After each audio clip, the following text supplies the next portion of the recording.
السلام عليكم ورحمة الله وبركاته داوديال كسو دوادا muuqaalkan waxaan maanta uga hadli doonaa waa maxay VPN ama Virtual Private Network. VPN muuqaalkan ayaan ku faahfaahin doonaa waxa uu yahay. Haddaba daawasho wanaagsan. VPN waa barnaamij kuu saacidaya inaad ku furato waxyaalaha ka xaniban ama se aad ku isticmaasho wadamada aan loo ogolayn in lagu isticmaalo internet.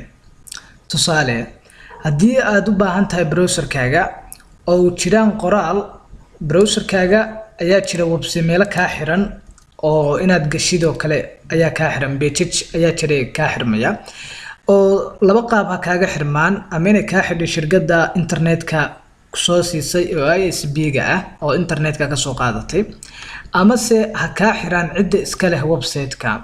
labadaas qaabood waxaa ku dhaafi kadhaa hal qaab. halka qaabna waa VPN Virtual Private Network adigoo isticmaalaya wuxuu faa'iido ku leeyahay adiga nafsad ahaantaada. kow, inaad si secure ama ammaan ah aad u dhex joogtid mareegta internetka.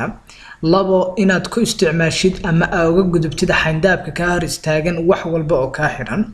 saddex, wuxuu ka caawin doonaa inaysan helin xogtaada ama waxyaalo kugu saabsan adiga. waxaa jira intaasi in kale oo la xusi karo balse aynaan hadda halkan kusoo koobi karin. haddaba VPN muxuu yahay faa'iidada uu leeyahay? VPN-ku faa'iidooyin badan ayuu ku leeyahay sida kuwa hore aan soo sheegnay. haddaba ka Soomaali feeral ahaan maxaan kugula talinaynaa VPN-ka ama qaabkee loo helaa ama qaabkee loola soo degaa? haddaba muuqaalka aan guda galno kusoo dhawaada mar labaad. okay, waxaa sameynaysaa browserkaaga ayaa tegaysaa. VPN-ka laba qaab ayaa loo heli karaa. haddii aad tahay operating systemka ama isticmaalaysid operating systemka Windows 10 waxaa jira barnaamij aad u fudud oo aana kaa qaadanayn waqti badan, aana lahayn meel ka waqti kaa dhacaya, aana lagaa soo daba raaci karin oo forensic lagugu sameyn karin.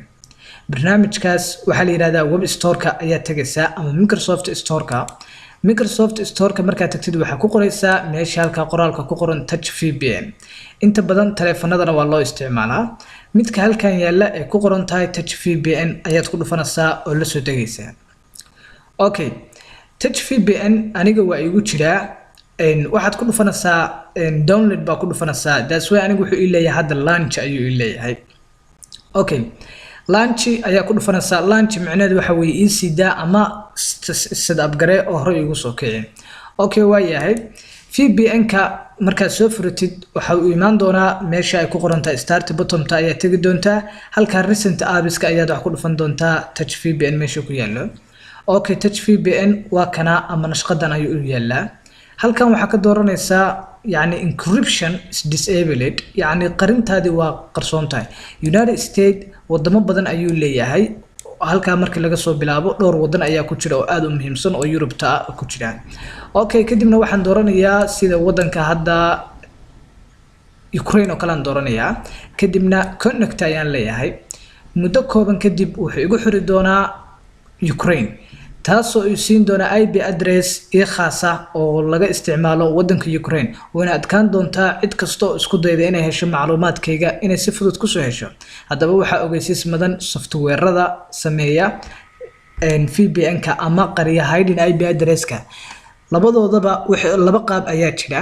midna waa mid iska fudud oo Play Store-ka ka heli kadib sida kan hadda isticmaalino oo dadka security professional-ka hadday sii baaraan ay helayaan meesha ka soo gashay oo software-ka aad loo baaro, iyo software waaweyn oo aan aad loo isticmaali aan la daba gali karin.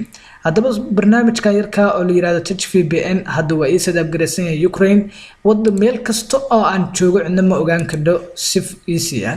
wax kasto aan dhex booqanayna cidna ma xukumi karo, shirkadana ma ogaan karo. haddaba ma jiraan barnaamij kale waxaan kugula talin lahaa haddii aadan isticmaalin Touch VPN-ka oo aad howlo waaweyn qabanaysid sida security-ga ama website-yada khaas ah booqanaysid la iska soo raaco inaad isticmaasho barnaamijkan la yiraahdo CyberGhost wuxuu ka caawin karaa waxyaalo badan. markaad CyberGhost ku qodid wuxuu ku soo saarayaa mareegtan ayuu ku soo saarayaa. CyberGhost VPN haddaa ku dhufato kaas waa Premier waa lacag, laakiin kay ku qoran tahay download the free version ayaad ku dhufanaysaa.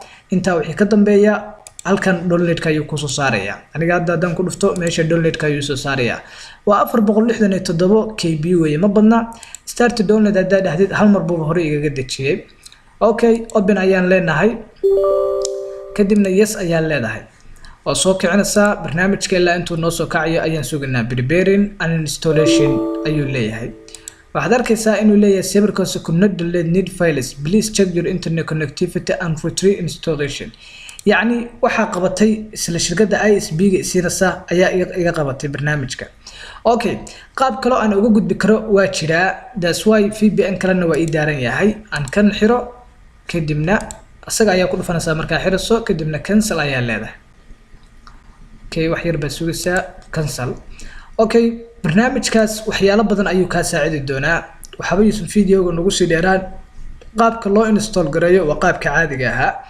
qaabka caadiga marka uu install gareysidna connect ayaa waxa ku leedahay internetkaaga ogow laba VPN ka badan computerkaaga ku isticmaalin waxaan rajaynayaa muuqaalkan inaa ka faa'iiday wassalaamu calaykum waraxmatullaahi wabarakaatuh wixii su'aalaha commentiga hoose ayaa nagu reebi doontaa mahadsanid